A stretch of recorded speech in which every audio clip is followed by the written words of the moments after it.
Hello, how you doing? This is realizing the shape number 45.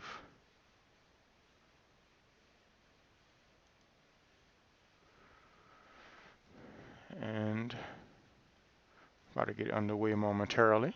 Well, I guess getting underway now. Oh, left some stuff on the screen from earlier. Come over here. Or I move that.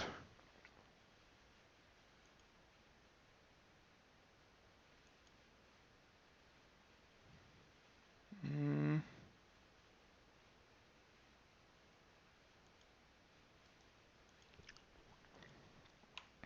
awesome. I can remove most of these.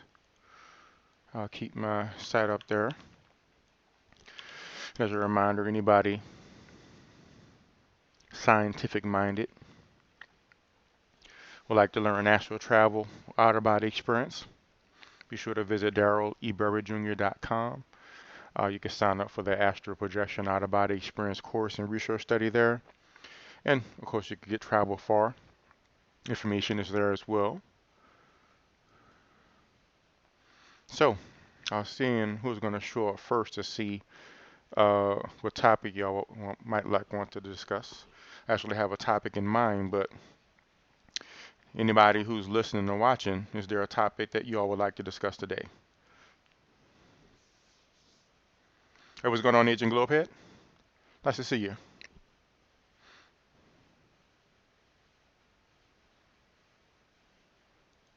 You have a topic on your mind, Agent Globehead?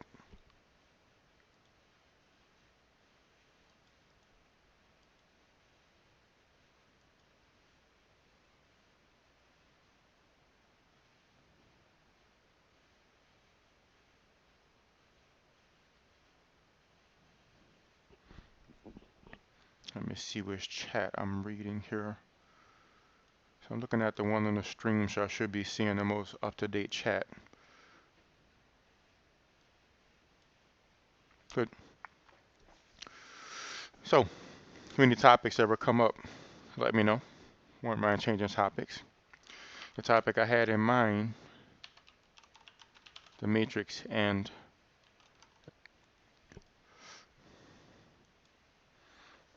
a regular viewer, I appreciate it.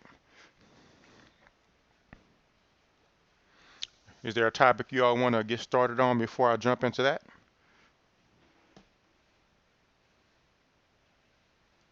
Okay. How they can't realize that some movement applies to one sphere. Oh,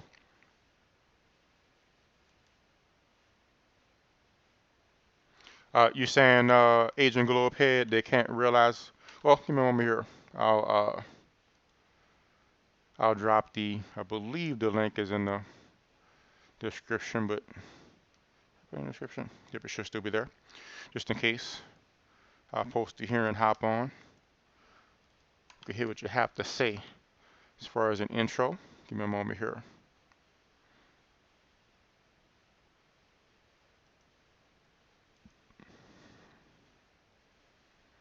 I should log in momentarily.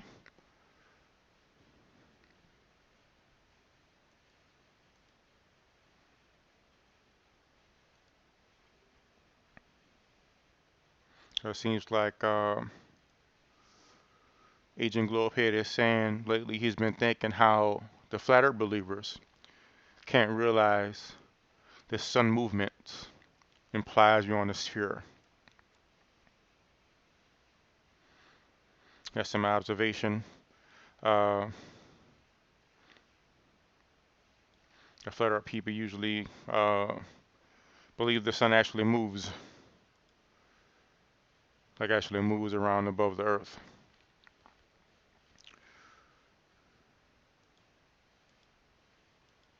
Hey, what's going on, Sean? Ms. King says nothing in particular. I've been kind of steering clear of the flat earth globe earth debates lately. I'm still on the flat earth side, but I don't find the debates too productive anymore. It's just a lot of drama. I agree. Awesome, Sean.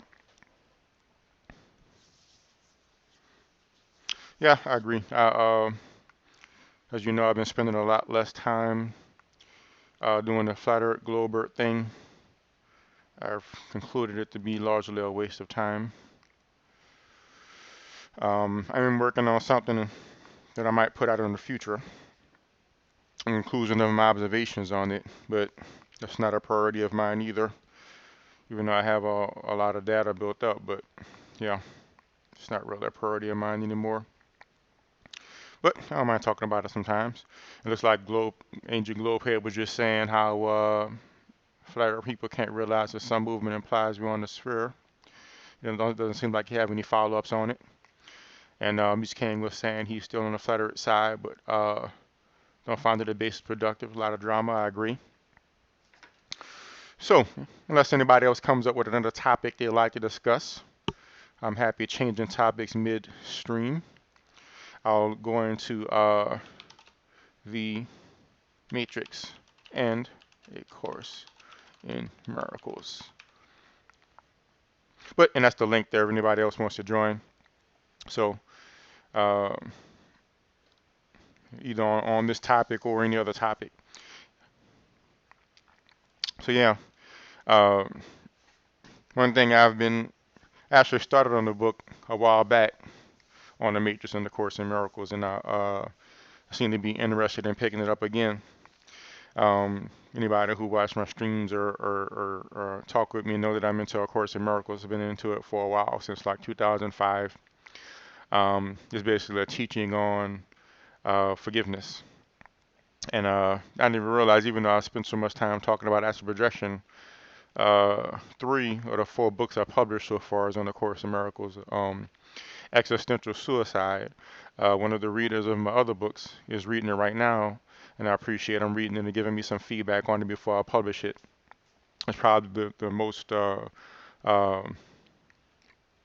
esoteric, I guess you can say, or metaphysically far-reaching take on the Course in Miracles, the aspect of A Course in Miracles that says we don't exist, basically. So he's been kind enough to read it and give me some feedback on it. So after I proofread it another time or two and make some clarifications based on that feedback, that's the title right there coming up on the screen. That'll be published. But I'm sure everybody's familiar with the Matrix movies. They're an awesome series of movies. Let me show the title real fast. Not the title, but the cover. Let me see here. So that's the original cover right there of the Matrix movie. Came out in 1999. I'll never forget when it first came out. I was involved in other things. I had a lull in my movie buff madness, and I didn't even see it when it was out initially. But when I found the disc, home video, I was hooked. I went to the theater, saw the second one more than once. Also saw the third one more than once. Some awesome movies. And basically, the movies talk about the human race being enslaved by machines. I guess you could Terminator comes to mind, but Terminator they just want to just assassinate and just kill everybody. But in the Matrix, they actually make everybody into they plug everybody into this machine and use their body heat and body electricity to make them batteries. And they keep them trapped by trapping them into this this digital world called the Matrix. Just basically it's like a virtual reality world that's so real that everybody believes that they're living in the physical world. And Neo is like the hero who eventually helps break everybody free of the Matrix, and the Morpheus is like the guy that helps them out of things like that. One thing I appreciate about the movies is it's so laced in philosophy and some very good ideas. And one of the things I found as a Course in Miracles student is that even though I'm certain, at least in my readings or research on the movie, it's my understanding the Wachowski brothers, the ones who wrote the movie and put it together, don't study A Course in Miracles or anything. And my understanding is they didn't base any of their movie magic on the Course in Miracles, or maybe incidentally. I know they read several philosophies when they did it, and some things in the Course in Miracles is in other philosophies and vice versa. But yeah, it's an awesome movie. But one thing you'll find at least one thing I found as a Course in Miracles student is several concepts can be aligned to some of the things the Course says. And again, I don't think they consciously did this based upon my research. Matter of fact, out of all the philosophies they mentioned, like I think they mentioned like Buddhism and other things, and I don't think they ever mentioned A Course in Miracles, but some of the ideas so much align, and I'll just pick out some of the similarities I found in the outline I'm making on the book I'll put out at some point, and just share some of the quotes and ideas that align between the two. So I started watching the movies again. I'm on the second movie right now, but this one is mostly on the first movie, even though of course they overlap. And I try to stick with some of the things that is more universally understood. Things that might be, because there's some things that might be a bit more need a lot more explanation. But one, I guess the basic fundamental idea, like there's a part of the movie where uh, Neo is basically fell asleep at his computer, and he wakes up, and some words come across his computer screen. The words say, uh, "I agree." Agent Lopez says he learns something new every time he watches The Matrix, and I agree. When I first started writing this, it must have been at least a few years ago, and actually I had pretty much the whole thing outlined. But now as I watch it again, I see even more things than I've seen before, and it's probably because I learned other things throughout the way. Plus, I noticed that uh, especially in our society overall, we have a pretty much a short attention span, even the best of us. So some things we just probably just don't pay attention to. Our concentration lapses, if we start thinking about that part of the movie and miss this other thing. But suffice it to say, yes, I was going through the movie, picking out things to talk about, and it was definitely too many things to talk about in one show. Um, but the main concept or idea would probably be the fact of the Matrix being this illusory world. Like a foundational idea or thought in the Course in Miracles is that the universe itself is a dream. It's illusory. And this is not a new concept. Like Buddhism talks about the world being Maya, and of course, if you go into uh, the Hindu or East Indian teachings that talk about the world being illusory. And so basically, Neo is asleep at his computer in the Matrix. And he wakes up and looks at his computer screen, and some words flash across the screen. It says, "Wake up, Neo. The Matrix has you." So he like gets up. He's like, "What the hell is going on?" And and then a little while later, it says, "Follow the white rabbit. Knock, knock, Neo." And somebody knocks on the door. So of course he's like freaking out. So one idea of how this relates to the Course is the Course describes his world as a dream. We're the dream of the dream. And in our insanity, we projected the world, and then we make the world real to us. But even within the dream, there's an aspect of our mind that recognizes the world as illusory, that recognizes the world as a dream. And basically, it's this aspect of our mind that allows us to awaken, that we get in touch with, and we start to learn from looking at the world from that perspective, what the world is, and we could look at it in such a way where we could experience inner peace and awaken. And it perfectly relates to this first part of the movie when Neo is in the Matrix and he's surrounded by the Matrix. Of course, he doesn't know he's in the Matrix, but everything he's seeing, everything he's smelling, everything he's touching, everything he's eating is this computer simulated world, this neural interface, uh, uh, virtual reality world. So exactly like the Course talks about, everything his senses show witnesses to the reality of that the world is real. But within the dream, this aspect of our mind is constantly there, being a counterpoint to what we see and perceive. And this is how A Course in Miracles describes it. This is in the part of the Course called the clarification of terms, towards the end of the Course. And this is clarification of terms chapter 6 in the first section. It says,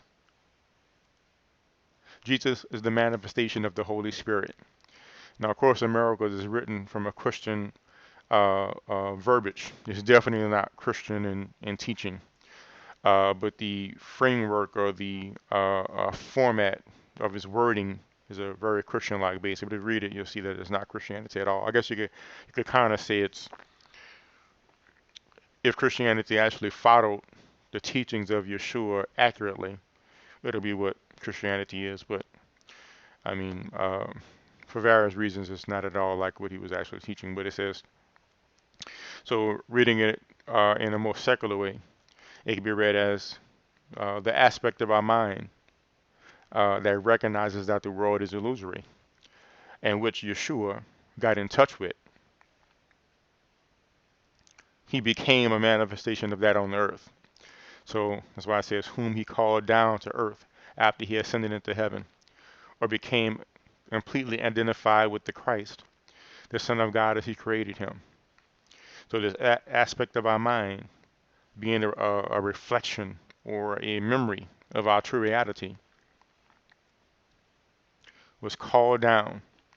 And it says, in that sense, in the sense that it is now possible to accept him and to hear his voice. In other words, the world is illusory, but we can access this part of our mind and start to awaken from the dream.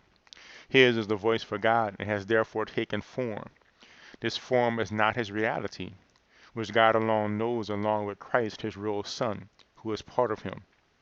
So it's talking about how basically this voice or this, but the ideas in the book reflect this aspect of our mind, just like a lot of the teaching in Buddhism reflects this aspect of our mind, even though a lot of some verses in the Bible reflects this aspect of our mind as well, but it's covered over with a lot of other things. And in the same token, this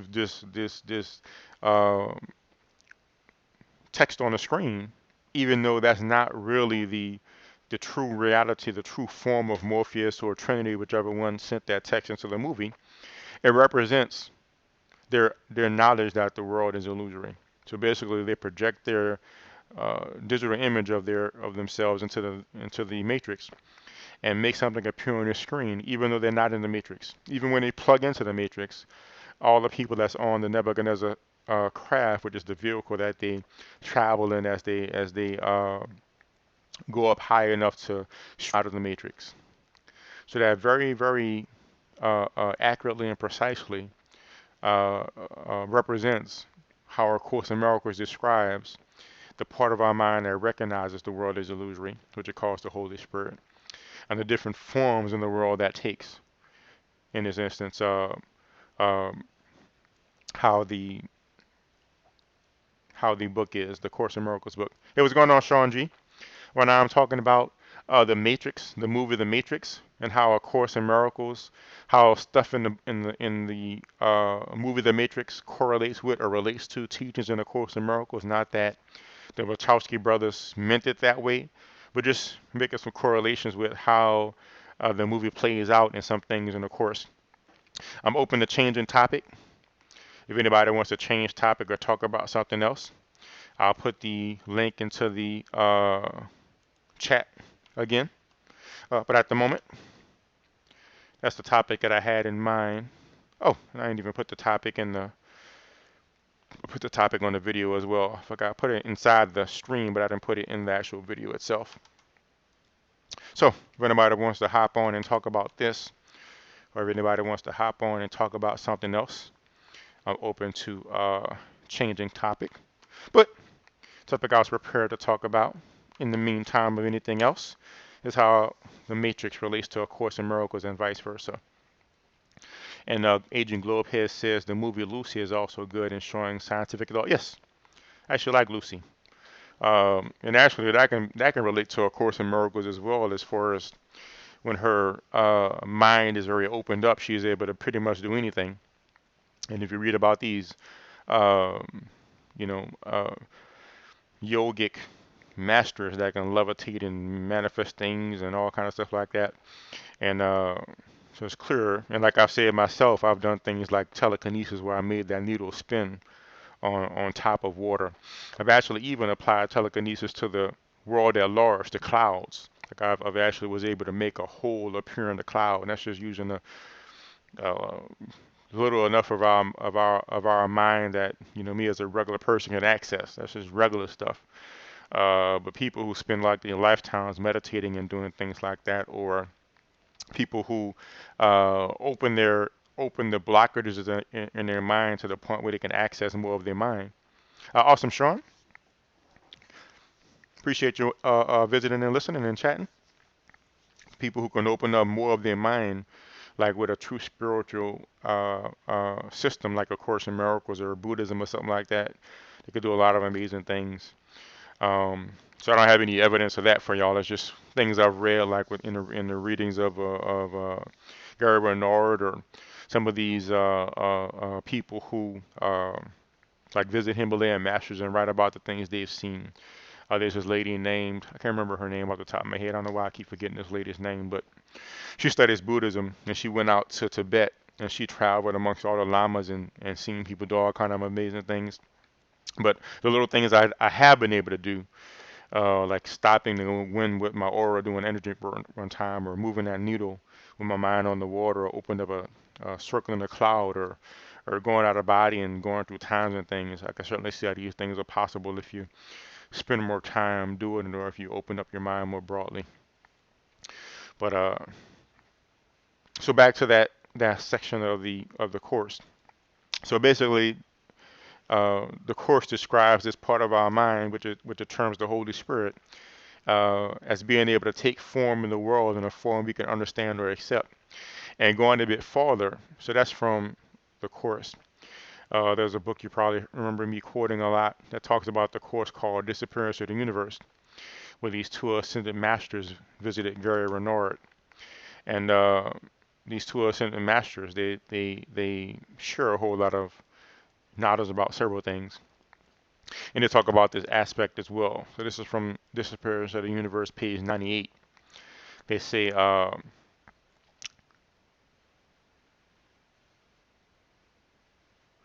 this voice, this aspect of our mind, is also the voice of Buddha and all the ascended masters who eventually completed their part along with J. So when they talk about Yeshua, they use the word J because his name was actually Yeshua. It was mistranslated into Jesus in the English side, and Joshua, I believe, is more accurate. I believe the Jewish people might call him Joshua. So just to keep it simple, they just call him J.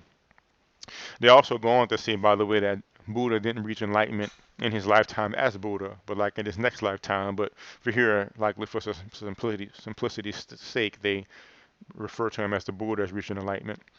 And then they say J and Buddha are not in competition with each other. Such fantasies are from members of religions, not them. Their voice may also communicate with you in the dreams that you have in bed at night. Not that those dreams are any more real or less real than your daily projections.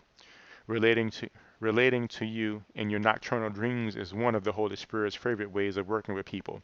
But sometimes his voice may simply come to you in the form of an idea from another person that rings true for you. So a book, something a person says, this aspect of our mind can take.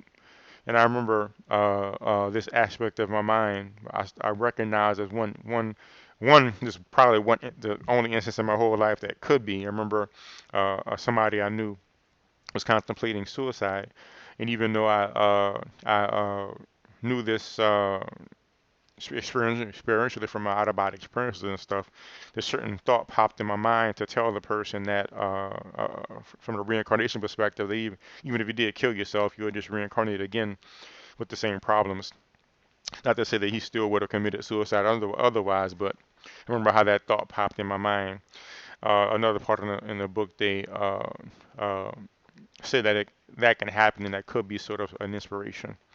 But suffice it to say, the core point I'm making here is the idea that just like how the aspect of our mind can take form in the world that we can understand, like the Book of Course in Miracles, or certain things people say, or or certain movies that we watch, that certain things happen in a movie or said in the movie really speaks to us, and maybe maybe helps us change how we relate to people, maybe helps us be kinder, or maybe helps us get out of a funk that we're in, and let go of whatever pain that we're in at the time. Those things can simply be representations in the world, or that aspect of our mind that wants to be more positive and happy and more peaceful, and less in turmoil. So, and in the movie, that would take the form of this text that speaks to Neo within the Matrix, from people that are really outside the Matrix, calling him within the Matrix, trying to help him out. And that's pretty much the exact uh, imagery that A Course in Miracles describes the Holy Spirit to be. And Agent Globehead says, my mom had a dream and spoke to her mom and woke up to find out she had passed in the middle of the night. Very common occurrence, Agent Globehead. I went and met my grandmother after she died. She was there for about 2 weeks. I went and consciously met her in the out-of-body experience. Um, and if you read books about people having near-death experiences, a lot of them meet deceased relatives, um, and I've read other instances of people um, having a relative or a friend who died, and met that person in their dreams. And in my experience, of course, we do have dreams that are just regular nocturnal dreams, and it's basically just hallucinations that we have in our mind. Just like how when we daydream in the physical world, our mind wanders and we see ourselves at a certain location, but for that period of time, we seem to really be there. Uh, but in truth, we're still standing in an elevator or driving down the street. But in our mind, for that moment or for those minutes, all we see is whatever imagery we have. Uh, but other dreams are actually astral projections or out of body experiences. But because most people, and even me, even though I've had a lot of experience, I've been out of practice. But even when I'm in practice, sometimes I'll still have experiences where you're actually in a different dimension, or in this dimension with a body of another frequency. You can interact with people that has been deceased. This here is the link to my book Travel Far. If you go to um, if you click that link and scroll down and go to the chapter Meeting the Deceased, it's chapter 3. That talks about the experience when I met Robin Monroe in the out-of-body experience, and I met Benny Berry, my grandmother, in an out-of-body experience. And I met others in out-of-body experiences as well. And Agent Globehead says, I've had very lucid dreams where I think I'm there, and somewhere I know I'm still dreaming. Yeah, happens all the time. So you can have a regular nocturnal dream that's a hallucination in your mind, and you can become lucid in those hallucinations. That's a standard lucid dream. Or you can have an out of body experience where you're unconscious and you become conscious and lucid and be aware that you're out of body.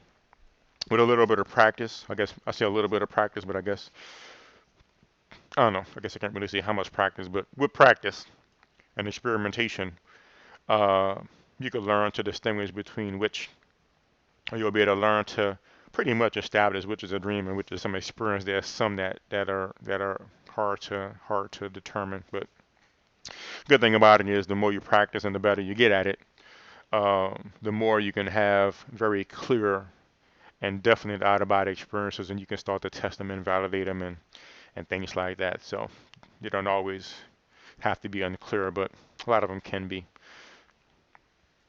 And Agent Globehead says, wow, that's cool. When I was younger, I wanted to astral travel, but was kind of scared it's going to work and I won't be able to control it. Well, I would say that's a very reasonable fear, Agent Globehead. Mine started spontaneously when I was a kid and I didn't know any better.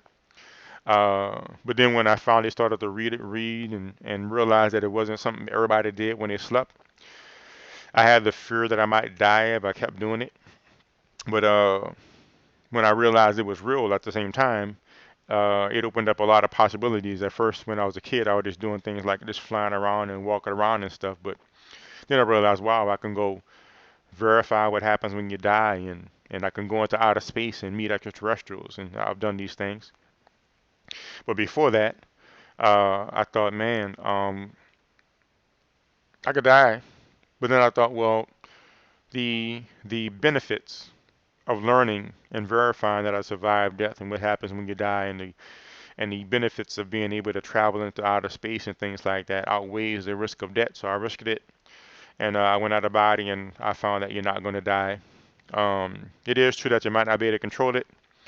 One time, if you go to that link and you go to chapter 1, in chapter 1 there's an experience called floating in future self. Give me a moment. I'll share the page here so I can so you can see what I'm talking about. Give me a moment here. Web, boom, and show. Oh, show. There we go.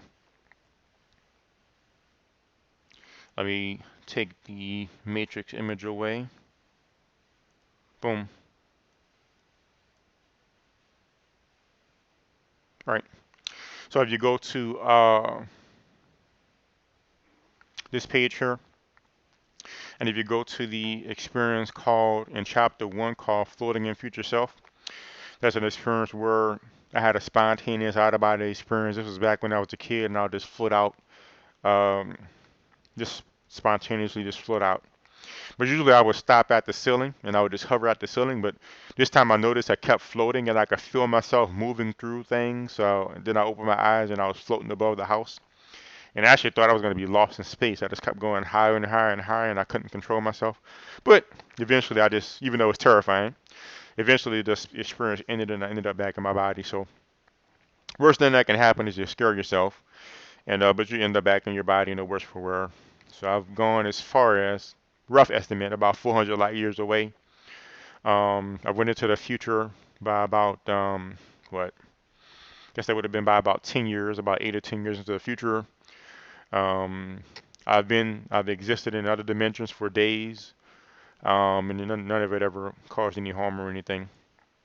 So yeah, you don't have to worry about hurting yourself. I understand just me saying that probably not going to take the fear away, but all you got to do is just practice and just do a little bit at a time. Like just go just a little bit far away and then come back and then go a little bit farther. That's kind of the way Robert Monroe described his process. He talked about it like goalposts. So like let's say you're looking at a forest and you can see the trees outside the forest, but you might be scared of going in. But maybe you might see a tree in the forest and you can walk to that tree comfortably because you can still see the exit of the forest. So you can run back out. But then when you go to that tree again, you can see a bit farther into the forest. And now when you go a bit farther, you can see the first tree. So you're not as scared because you know from that first tree the exit is not far off. So you start to just inching farther and farther because you can look back and see where you were. So it's kind of like that. You could just make it a gradual exploration. But no matter what, you'll probably still scare yourself doing something or some of the things you see while you're doing it. But cool, but you can check that book out and it'll share some of my experiences as well as how to do it. Also, you can sign up for the course. Just go to darryl.jr.com. Go to the top and click courses and classes.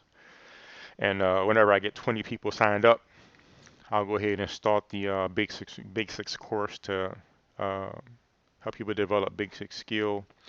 And then we'll go into the developmental basics course to develop basic skill. Then beginner OBE skill to teach people how to get out of body. So you can just apply here if you're interested. And whenever I get 20 people signed up, I'll start the course for first-hand uh, instruction. And also, the data will continue to build up in the research study as well. A.J. Lopez said, I read that there's a cord that pulls you back. I guess I didn't trust that cord, but I'm more open to it now. I've actually never seen the cord myself. Let me expand the title of the talk since we're talking about OBE as well. And out of body experiences. I read about the cord. The fact is there is a force that pulls you back if you're scared. I called it fail-safe when I was a kid. Like if I met some negative entity that beat me up or something, or scared me, or if I met this entity that was so foreign, that was just so non-human that it just terrified me, and it would just pull me back into my body. And I didn't feel the cord, but it just feels like you're just pulled back and you're just flying at at near infinite speeds and just swoom, you just slam back into your body. Um, but I've never seen the cord myself. The closest I've come to perceiving a cord, like one time I had an out of body experience. I was a out of body experience from doing it. So when I started to read books later, I was like, that ain't true. I know that's not true because I did that or I did or that's I know I've done something outside of that. So then I started to experiment against the rules. And one of the rules is that you can't move when you're trying to get out of body. So I actually made a technique of moving physically, like relaxing and then moving. And then eventually, the first time it kind of happened, uh, uh, I didn't know how it was going to happen, put it that way. But I got to a certain point and I reached the paralysis state and I couldn't move and I rolled out of body and I started crawling. And I felt this protrusion in the back of at the base of my skull. It felt like a very prominent protrusion until the base of my skull and protruding out of my skull. And it does, my sensation of it does match the description that Robert Bruce, an author and Out of Body Explorer as well, gives about the astral cord. He talks about it being made of a bunch of smaller different filaments that all wraps up something like a steel cable has made of a bunch of steel threads that is intertwined into this big steel cable kind of. And I could feel it. I remember him describing it as a common point of entry to the base of your skull, but other people talk about it being attached to their leg or anywhere. But suffice it to say, I've never seen it. I don't really believe in the cord myself. It could be real that I've never seen it. I just don't like the idea myself. Hopefully that's not part of what's making me not be able to see it, but I figure if it's there, you'll see it regardless. So, but that's one of the things I plan on experimenting more of, just trying to see the cord if it's there, but I've never seen it before. And Agent Lopez says, yeah, I'll definitely look into it. It's very interesting indeed. That and remote viewing. Yep, remote viewing is cool too. Do out about to travel, you'll definitely get into remote viewing. The theta state is the state that remote viewing largely happens in. That's a state of meditation or the state of REM sleep. And if you get into that state of meditation or altered state, you could direct your mind and you could start to see places. But I've experimented with remote viewing a little bit. Not to the school like our actual remote viewer where they can just use that to accurately see things. I've only really accurately seen things in the out-of-body experience, but I've gotten to the state where I can open my mind and look into different locations and stuff, so it's pretty easy to get into, I would say. Very good point, Agent Globehead. That cord thing on the Matrix movies is exactly, it matches the common description of the cord. So, yeah, but, you know, I can't really say. I mean, several books wrote about it, but also know that several books about out of body experience write stuff that's not necessarily true. Like, you know, and I can understand how rituals can help. And I've gotten out of body by making sure I didn't move physically too. I mean, it's not necessarily that it's wrong, but some of them say you can't cross your arms and legs. It'll harm you or something. I've purposely crossed my legs and make that a technique so I can feel the constriction of my legs in my dreams and become alert. There's all kind of things. So just because it's written about in the out-of-body experience don't mean it's true. I think one of the things that's lacking uh, in these studies is that up to now it was mostly seen as occult or mystical or metaphysical. When we start to look at it as science and as a different frequency of the universe that can be systematically learned about and taught and systematically experimented with, and then we start to collaborate on our experimentation and research, then we're going to be able to start to establish some definite ground rules and observations about the world, just like how any scientist can take an electron microscope and study an atom and see the same things. But so if enough people develop their skills to the point where we can all independently and collaboratively research, then we'll be able to start to establish the parameters and the particulars of these different frequencies and start to establish the science of it. So that's part of what I'm doing. That's what the Next Density Center is about in my classes and courses, both to motivate myself to practice again and to teach more people, and then we can together, both individually, start to learn about the universe and collectively start to experiment and, for instance, meet out of body and confirm it and all, let's say, 20 of us go to a certain location and observe it and then write our separate entries and see if we see the same thing. And then we can start applying it to other things, like how remote viewers will remote view, for instance, a different planet or something. And then like Ingo Swann remote viewed, I believe it was Ingo Swann, I believe he remote viewed Jupiter. And before they sent the satellite there, and he made some observations that didn't match the current theories or hypotheses of scientists. But when the probe got there, they was able to match several of his findings. As a matter of fact, I read this book called, it was Ingo Swann, I read his book called Penetration. I believe that was the book. And he talking about the different data points that matched from the data points that they found from the probe that matched his remote viewing data that he accumulated like a year or two before they sent the probe, or before the probe got there. So yeah, some fun stuff. But eventually, I mean, suffice it to say, even if we don't get any people, I'm starting to practice again. I got to the point of a lucid dream this last week, so yeah, very deep, man. So all this stuff can be validated. It's really just a different frequency of existence. It could be experimented with and tested. And one of the things I intend on doing is helping to bring the idea of astral projection and out-of-body experience outside of the realm of mystical and metaphysical. And even though, I mean, depending on how you use those terms, it could still be accurate, but they mostly utilize in this sort of, you know, not sort of real way. So, but yeah, eventually I'm pretty certain it'll be recognized as different frequencies of existence. Now, another idea, so we talked a bit about how that that part of our mind that recognizes the world as illusory can manifest in the world in different forms. Um, one of the biggest correlations between the course. Oh, let me see this new comment here. Yep, I agree, Agent Globehead, about at least about the occult science part. What do you mean about it comes down to trust? What do you mean as far as the trust part?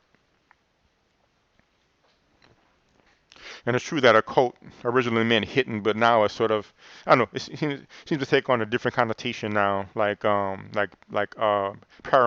as if it's something that's not normal when it is normal.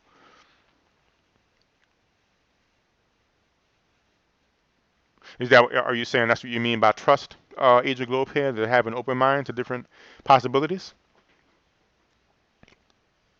And what is that red spot? Oh, there we go.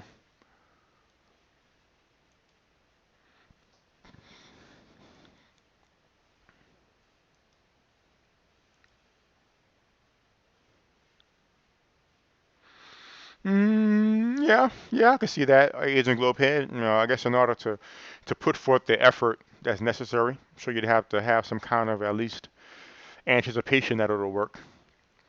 Um, I can see that. But ultimately, it doesn't take trust, though. It just takes enough time and effort to develop the skill. Then you can test it yourself and see that it's real and it's testable and validatable. But, you know, I can still perceive and envision and a lot more experimentation than what I've done so far. But I'm working on it. I'm working on getting the data that I need for my the next book I'm going to put out on astral projection. Is called Galactic Travels. We meaning to sort of cover for that thing. I made a cover for it. Oh, that's why I missed it. I mixed up the title. Let me show you the cover really fast.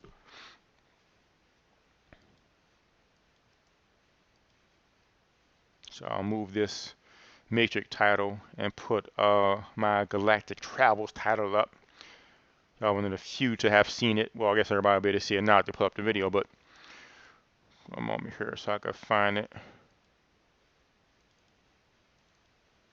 Boom. So this is the title so far. I mean the cover so far.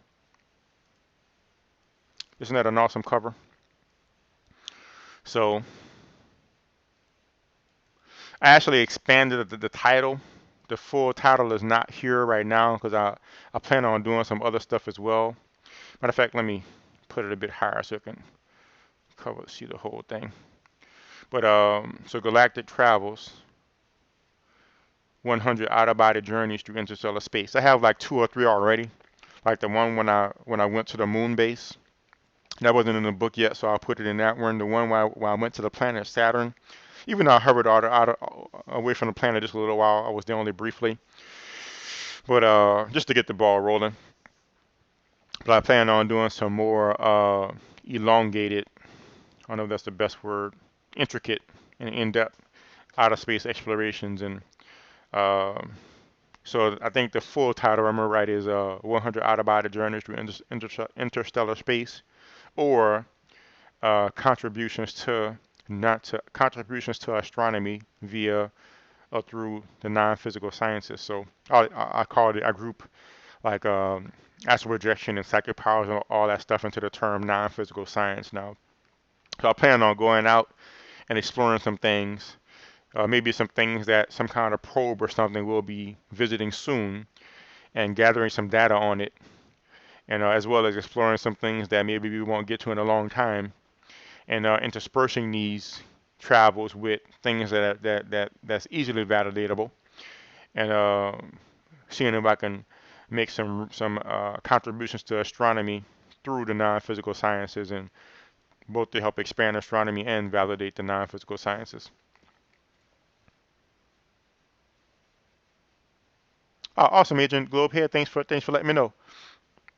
So I'll be here every Sunday. So the show is now every Sunday at 2 p.m.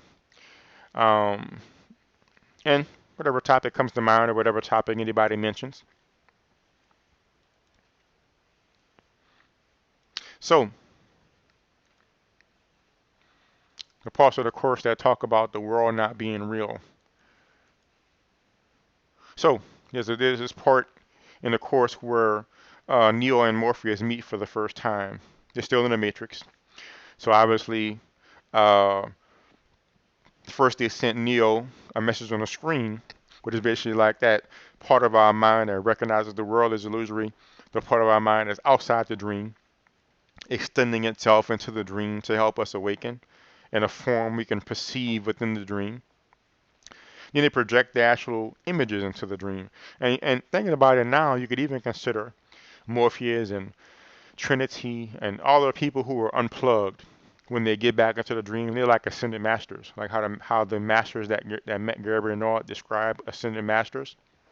They basically aspects of that mind projected into the dream from outside the dream, taking a human form, and which is a form we can recognize, so we can hear, we can access that way of thinking from what they tell us, or where we can read about what they're saying. Basically, that aspect of our mind outside the dream, appearing in the dream to help awaken us. And this is exactly what we see going on with Neo here. We have people outside the dream who's wakened from the Matrix, projecting their image into the dream, into a form that Neo can see, because nobody within the Matrix can see the real world within the Matrix. That's the purpose of the Matrix. All you see is the Matrix. But they make a form in the Matrix that Neo can perceive, so that he can talk to him and communicate with him, to help wake him up, to help lead him out the dream. So I understand what you're saying, Agent Globehead, but that's not what I'm referring to. So an ascended master doesn't, like an ascended master proper, like there are people who can move between all of us can move between dimensions throughout a body travel. And I've read of people who can dematerialize themselves physically and move between dimensions. I actually saw a picture. Uh, um, Stuart Wow took a picture of somebody who was partially dematerialized. And he gave an experience where he was meditating with a group of people, and they was able to sort of semi-dematerialize and actually stick their own arms into each other's bodies up into the elbow, because they were sort of quasi-physical. And I've read of people being able to dematerialize and go to different dimensions. Let's say the same dimensions that we go to out of body, they dematerialize their physical body and speed up its vibrations and take it there. So I don't have any direct experience with that largely. But I can see it being possible. But suffice to say, that's not an ascended master, at least not that I'm using the term.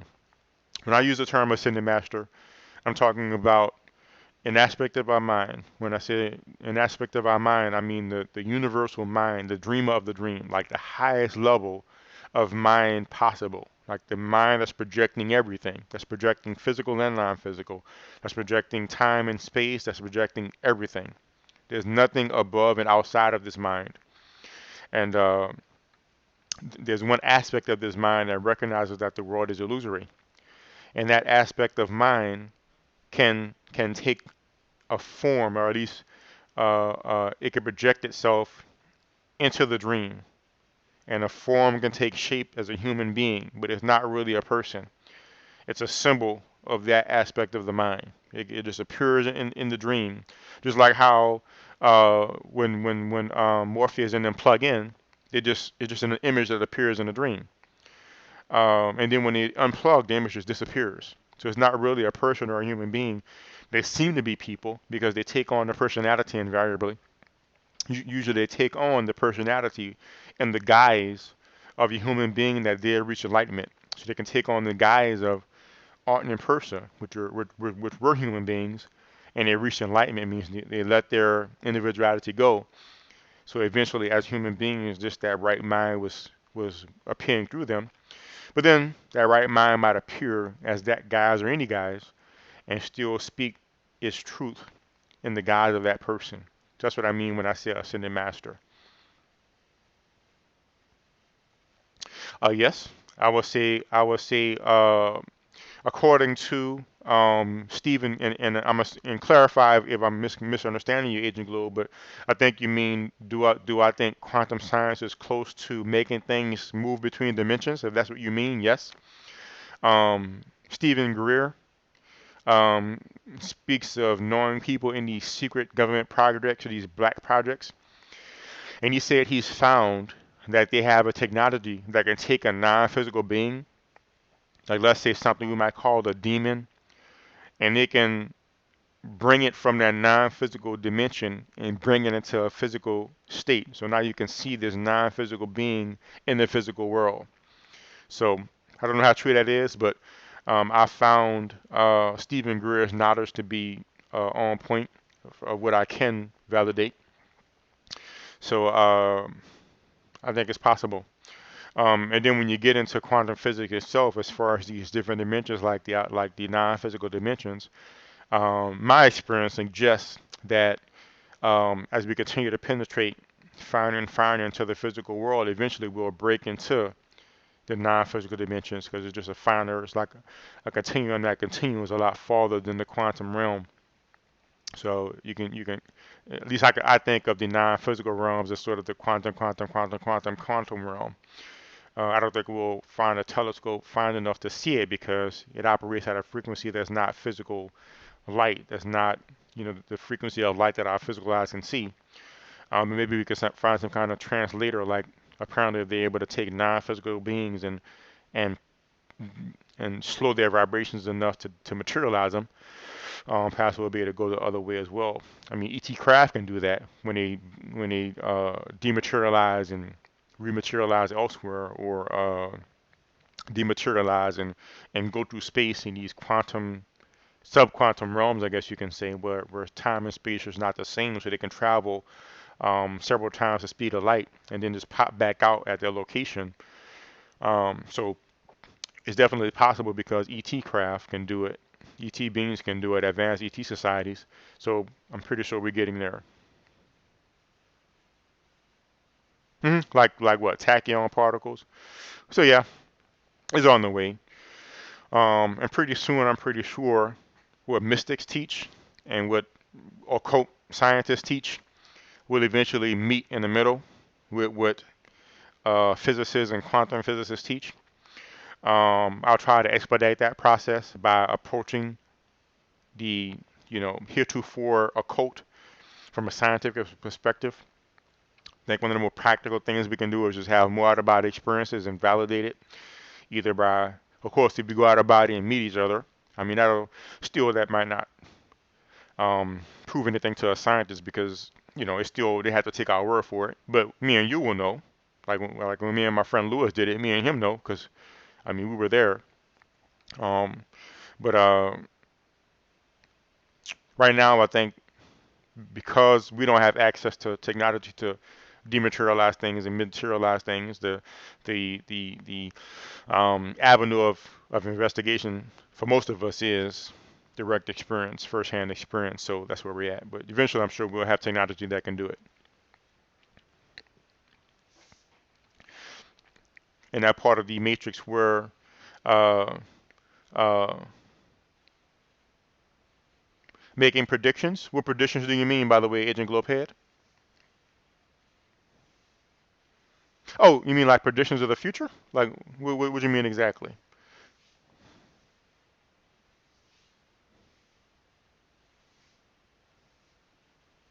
Or you mean scientific predictions like what's going to happen when we, I don't know, do this to an atom or something?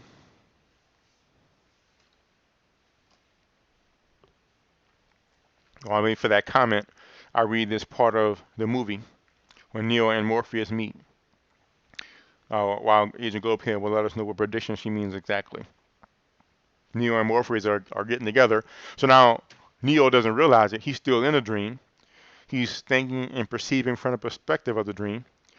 And now there's these, you can say, ascended masters, images reflecting a mind that's really outside the dream. And Morpheus says, you have the look of a man who accepts what he sees because he is expecting to wake up. Ironically, that's not far from the truth. Of Course in Miracles says in, in the preface, in the what it says section of the preface, it says, when you have been caught in the world of perception, you are caught in a dream. You cannot escape without help, because everything your senses show merely witnesses to the reality of the dream. So this perfectly mirrors what's going on here uh, uh, with Neil. He's starting to recognize it's not real, but still all he can see is the dream. And he can't get out without help because all he can see is a dream. And just like how in real world we have these ascended masters that show up, or we have a Course in Miracles or whatever teaching that exposes our mind to a different perception of the world. He has something exposing his mind to this different perception of the world as well, so he can start to see the world differently and awaken. In this case, it happens to be a pill, but from a Course in Miracles perspective, it's a different way of thinking that allows you to look at the world differently and ultimately awaken. Oh, yep. That's my plan, Agent Globehead. I'll start doing stuff like that. Like he was saying, predictions like predicting what a probe will see at a different location. So yeah, things like that. Um, and not from a perspective of trying to prove it to disbelievers, but from a perspective of forwarding science and forwarding human understanding, and just for fun, I guess. That's one of the things that might motivate me to practice some. But I do actually have and want to go to like different things, like go to meteors. I want to actually go to the meteor field. I'm not thinking about it. No, the asteroid field. Seems like a fun place to go. Starting to send out uh, uh, probes to meteors and asteroids and stuff. Maybe I'll try to go to one of those before the probe gets there. But all doable. This is another thing that the Course says as far as the world being a hallucination. It says, so the first, let me bring up my quotes again.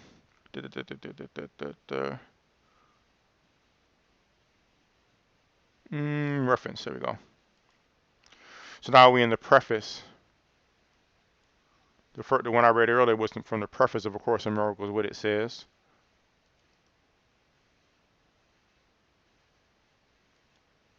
I agree. I mean, Agent Glowhead was saying it can help popular science immensely to demonstrate and improve these things and to have these facts. Yeah, because imagine the increase in breadth of our ability to explore with the tool of the out-of-body experience and remote viewing used in a wide way. I mean, a lot of our extraterrestrial contact is non-physical. I mean, um, if you know how to out-of-body experience, you can validate that extraterrestrials are real today. You can get out and, I guess, and I say that if you know how to do it good. I mean, it takes a little bit of time to build up to being able to do it good enough, but So I guess you can't necessarily do it in a day, but I'm saying if you already know how to do it, you could validate aliens exist in today by going out and meeting them and things like that. But yeah, all fields are probably improved.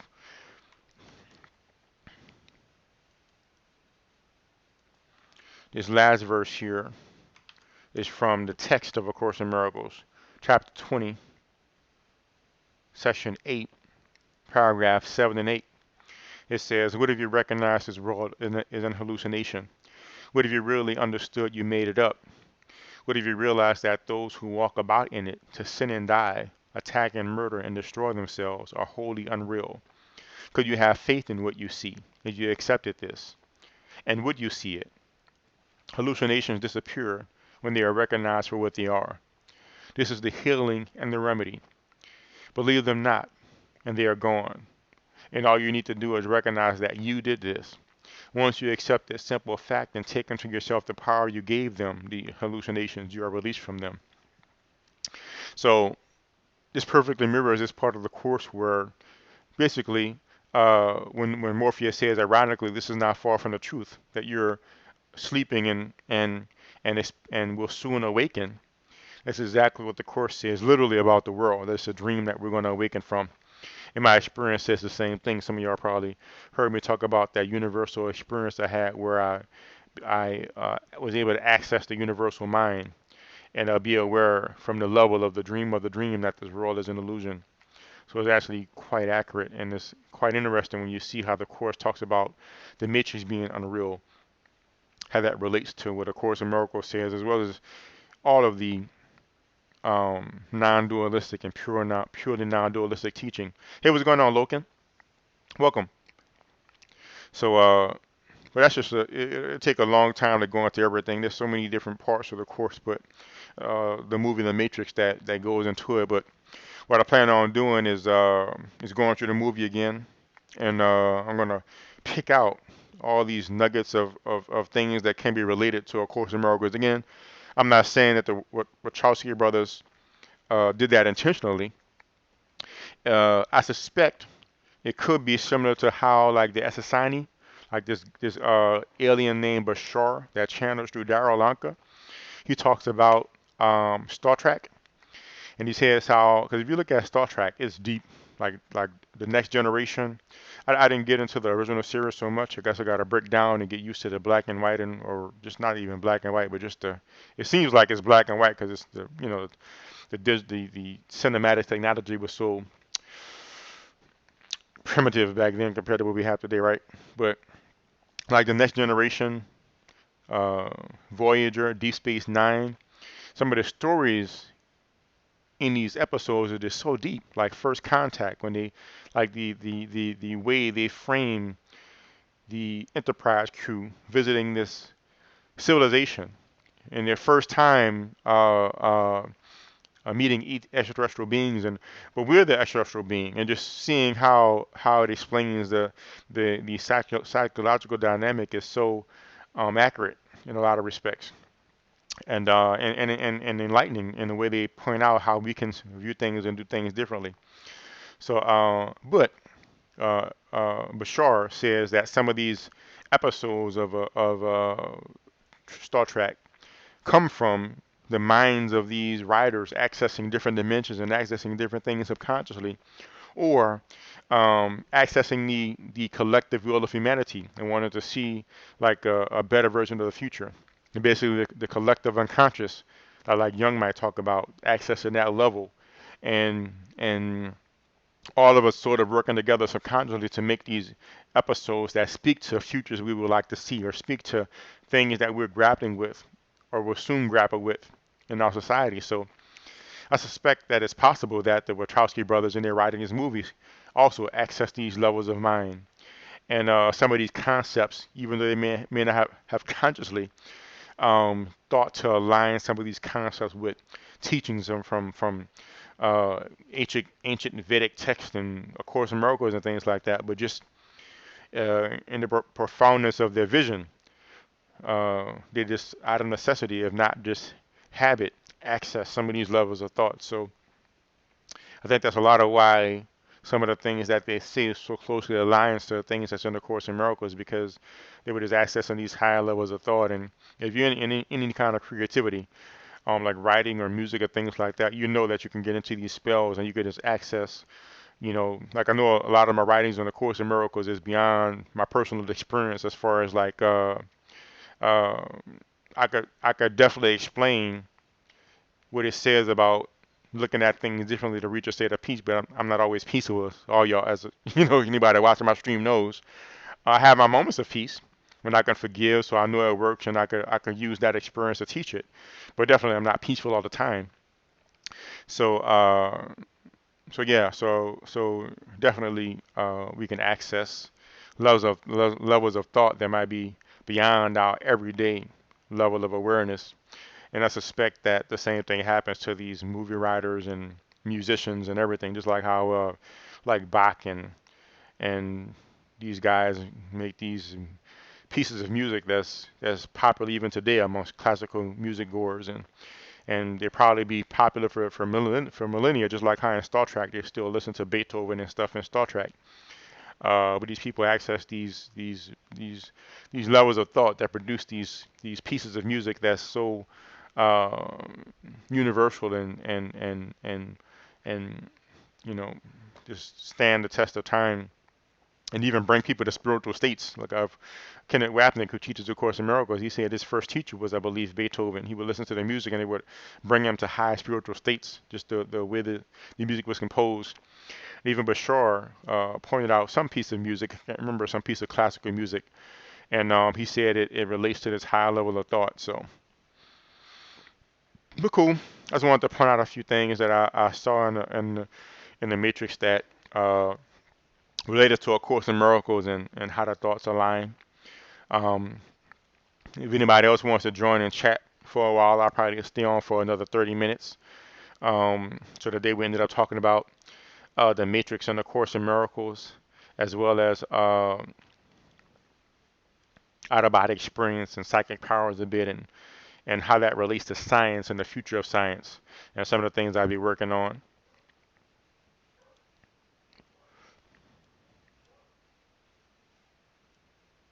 Yep, some awesome, interesting stuff, man. So, but anybody who did some creative stuff, you'll find that you can access a lot more than you normally would be able to, I would say. Writing, art, like, paint, these people that make these great paintings, and uh, but a lot of times music, of course, writing, however, writing. Also, Miss King. Miss King says, I have experienced channeling spirits while writing music. Yep. I've gotten into channeling as well with writing, automatic writing. So it's definitely possible, and it happens. And I'm certain that a lot of our, I shall say, cultural treasures are accessed from channeling. That's what Bashar says, at least. That a lot of our greatest works, people are accessing these greater, and it doesn't have to be a non-physical entity. It could be just a higher aspect of ourselves, like a greater, because they say we use only like 10% of our brain, right? It could be just accessing a larger part of our brain capacity, which really symbolizes accessing a greater part of our mind, so we can access these subconscious, these collective unconsciousnesses, and access these higher frequencies of existence, or access these higher non-physical beings and channel them, or to channel the thoughts that come from that level of being. So, yeah, man, it's powerful when you can get into these things consciously, which all of us can do. It just takes time and effort. And Ms. King says some very serious stuff. Yeah, it's a very high level practical stuff. I'm pretty sure in the future these things become commonplace. I mean, really it's commonplace now, really, but it's just not widely known. I mean, there's been people since time immemorial that's channeled and going into deep alter states of meditation, like the people who wrote the Vedas. These are people that were very advanced mystics, and accessed these higher states of mind and wrote about what they experienced. Buddha and Yeshua and all these advanced beings. So this has been going on for a long time. It's just now we have the internet, and we have TV and satellite, and we can start to to discuss these ideas more fluidly and then becoming more widely, if not widely accepted, more widely tolerated, I guess you can say. You know, you're not just like burnt at the stake for saying things like meditation or accessing spirits. You know what I'm saying? So it's allowing a more broad investigation rather than just people that's in the monastery somewhere, or you know, I mean, Yeshua himself got strung up on a on a cross. So, but nowadays you're not likely to get crucified for accepting that you can access different dimensions or for speaking about the world being illusory. So yeah, good time to be in from this perspective at least. Still can have my judgments about this time as well. And Agent Globe here says, yeah, people who point an entire city from looking at one time got to be looking into a special part of the mind. Oh, excuse me. Yeah, people who paint an entire city from looking at it one time got to be going into a special part of the mind. Yeah, exactly. You know, people who have these photographic memories and you know, or this Indian mathematician who like he just apparently got just this one um basic math book, but then he extrapolated these advanced mathematical concepts, and he was called to these advanced universities. Let me see who this guy is so I can say his name right and give him props.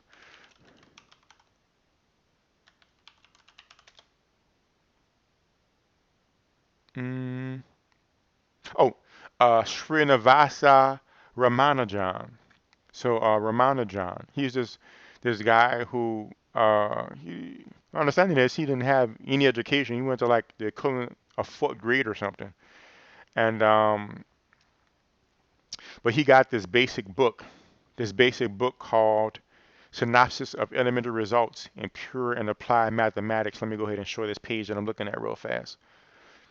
And when he got this book, he was able to extrapolate all kinds of advanced uh, mathematical stuff. And even today, according to what Sadhguru says, which is this Indian teacher who um, talked about him a bit, he says they're still trying to hold up. Let me make sure I make the right thing disappear so I can see this more clearly. They're still trying to extrapolate and understand some of the concepts that he brought to the fore. But this guy has got just a basic math book, and he extrapolated these very advanced mathematical ideas and formulas that are apparently still looked at and studied today. And he was eventually held as a genius of math, even though he had just a very rudimentary formal uh, education. And according to Sadhguru, he basically was a mystic, and he opened up this higher level of his mind, and he was able to access these and conceive of these different things. But I'm not able to validate that. But suffice it to say that he didn't have a lot of formal training, but he was able to penetrate uh, ideas of math that was unheard of before. So it could be painting, like Agent Globehead was saying. It could be math. It could be science. It could be rocketry, like David A. Darryl made this super advanced rocket from things he learned in his dreams. Like learning from dreams is accessing different levels of mind. So yeah, when we make it acceptable to access these different levels of mind, and we start to apply it more fully, I'm pretty sure it'll help really progress our society in every level. And I'll try to help forward that along. Like Agent Globehead was confirming, predict some things satellites can see. I mean, imagine if we can expand our level of astronomy a lot faster with astral projection and things like that. So, but it takes a high level of skill to be able to do stuff like that. So, I got some work ahead of me. But yeah, it'll be fun to do. But cool. Anybody have any questions or comments or anything else before I go out? Before I go, I'll keep it a short day. I'll be back next week again at 2 p.m. Central Time on Sunday with another topic. And again, if anybody wants to take my course, you can just go there. You can sign up. Whenever I get 20 people signed up, I'll start the course. It'll start with uh, developmental basics, and then after developmental basics, it'll go to beginner OB skill. Eventually, I have a sort of stratification program where these different things can be learned as well for people who are very serious about expanding their knowledge about metaphysics and things like that. That's why I added apprentice, associate, master, and bachelor there. And eventually I add some other things to sort of uh, develop a sort of curriculum for a well-rounded understanding of the non-physical sciences. But if you want, you get to go from straight to developmental basics to beginner OBE skill. And we'll talk about that. Thanks, Sage and Globehead. I'm glad you enjoyed. And I'll be back on Sunday of next week again. And I'm look for y'all then. And here's a link to. I remember to put the link. I forgot to put the link into the chat.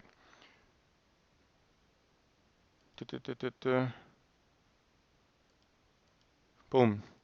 So here's a link to that page right there.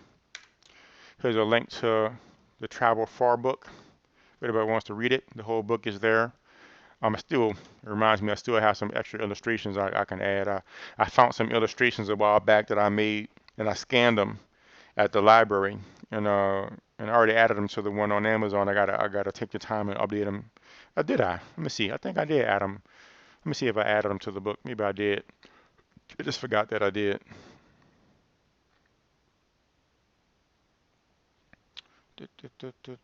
Basic theory. So I'm going to chapter 8 of Travel Far. No, chapter 7 of Travel Far Basic Theory. Nope, I didn't add that image here. Matter of fact, this image ain't working. So yeah, I gotta update my images there. But all the text is there, suffice it to say. So yeah, I guess my images are broken. So I'll take the time to update the images, and I add some new images online as well. But all the text is still there as far as the instructions of things, and that'll be the textbook of the course. So y'all be cool, guys. Thanks for joining Agent Globehead and chatting with me. Thanks for joining Mies King and chatting. Thanks for joining Loken and Sean G, who was here earlier. And if I don't see y'all before, I'll see y'all Sunday of next week. Here's my opener image. Those are some of the various topics that might be discussed.